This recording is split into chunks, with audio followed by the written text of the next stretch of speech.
Good morning, boys and girls.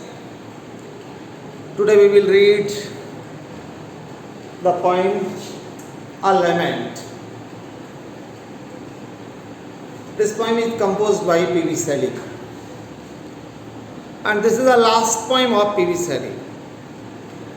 P.V. Selig is a famous poet of Romantic age in English literature.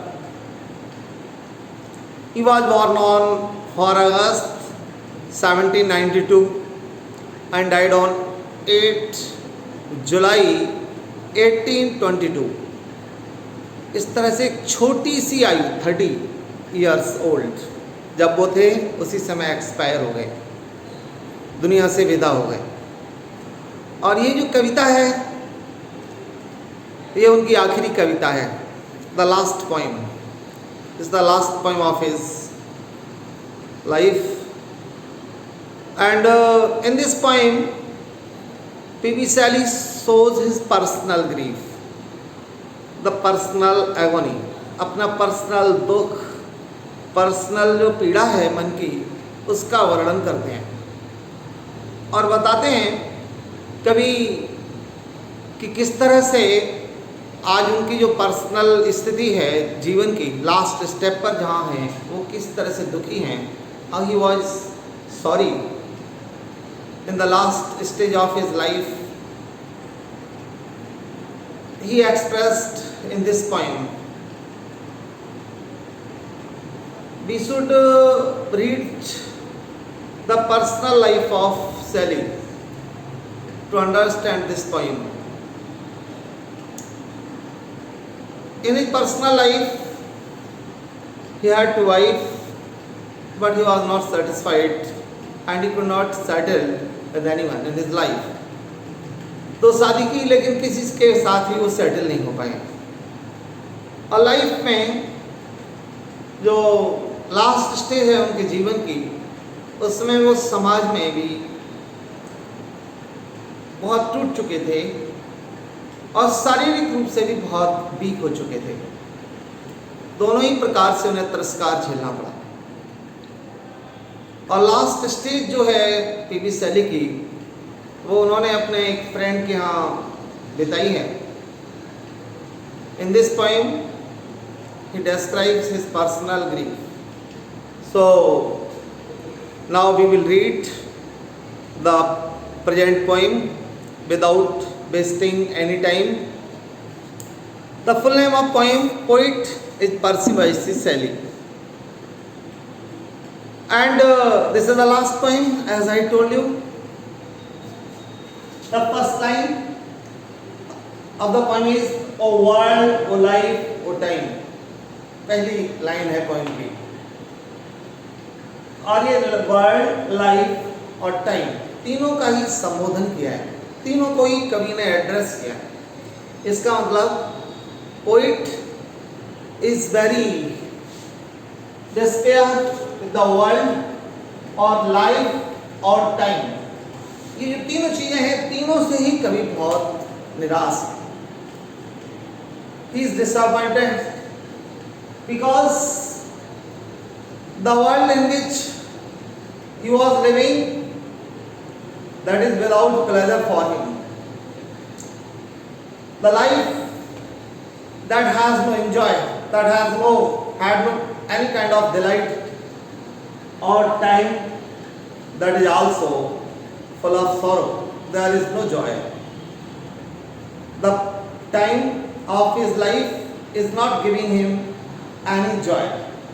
इसलिए कवि तीनों का ही संबोधन करता है कि संसार उसके लिए नीरस है, उसमें कहीं कोई आनंद नहीं उसके लिए. और फिर लाइफ की बात कहते हैं कि जीवन कह रहे हैं ये जीवन भी कष्टों से भरा है, इसमें कहाँ कहीं कोई प्लेजर नहीं, कोई डिलाइट नहीं है. और फिर समय की बात करते हैं टाइम की, कह रहे हैं कि it is also miserable for him. So he address for all three things. ठीक है ना, तीनों ही चीज़ें जो हैं इनका कवि संबोधन करता है. फिर कभी क्या कहते हैं सेकंड लाइन में, on whose last steps I climb. यहाँ पर फर्स्ट वर्ड है लास्ट स्टेप्स. लास्ट स्टेप्स का मतलब होता है जीवन का अंतिम चरण है उनके लिए, the last stage of his life. यहाँ पर इस लास्ट स्टेप्स का मतलब the last stage of life, last stage of life, जीवन का अंतिम चरण। कभी कहते हैं on whose last steps of I climb, I climb, climb माने चढ़ना। कभी कहते हैं कि जिन जीवन की अंतिम चरण में करेंगे, जो जीवन की लास्ट स्टेप्स हैं जिनको मैं चढ़ा, जिनको मैंने अचीव किया, प्राप्त किया जीवन में, जो जीवन के जो लास्ट स्टेप्स हैं, करेंगे ये जो लास्ट स्टेप्स हैं, करेंगे उसका जो जीवन का है आई क्लाइम, जिनको मैंने चढ़ा था, प्राप्त किया था, अचीव किया था। अब लास्ट लाइन में कहते हैं trembling at that where I had stood before।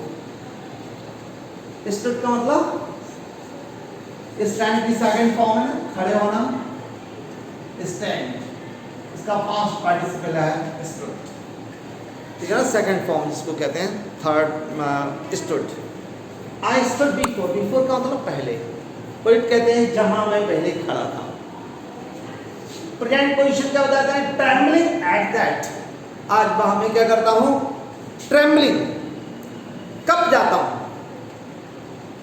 कपता हूं, पूरी तरह से कब जाना, सडरिंग, एक तरीके सडरिंग, कब जाना,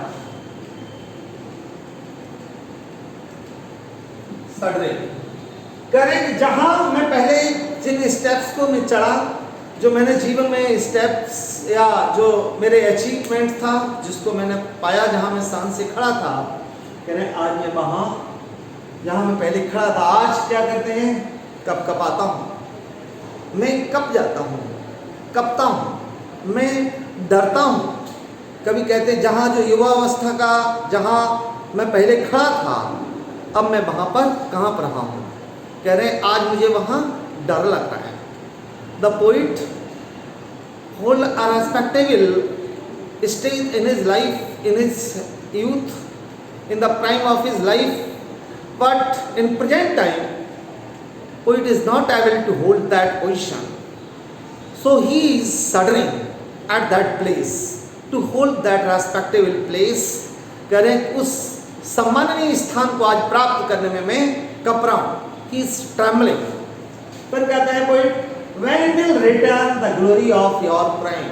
यहाँ पर your का मतलब पोइट्स के लिए है, कवि अपने आप से ही कहते हैं कि आपका जो प्राइम है, प्राइम का मतलब यूथनेस, जो उसका first step, first stage of life है, ठीक है ना, फर्स्ट स्टेज ऑफ लाइफ, जहां पर कवि नहीं है, जो उसके जीवन का जो प्रथम चरण है, करें इसमें उसने बहुत सारे अचीवमेंट्स प्राप्त किए थे, बहुत सारा उसे पब्लिसिटी मिली और बहुत सारी उपलब्धियां मिली, बहुत कुछ कवि ने उस प्राइम में पाया, ठीक है ना, उसको यूथफुल कहेंगे, ये उसका यूथनेस है कवि की, ठीक है ना, यूथनेस या youthfulness.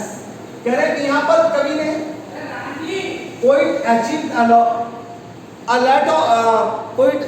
a lot of achievements, कवि ने बहुत सारी उपलब्धियां प्राप्त की।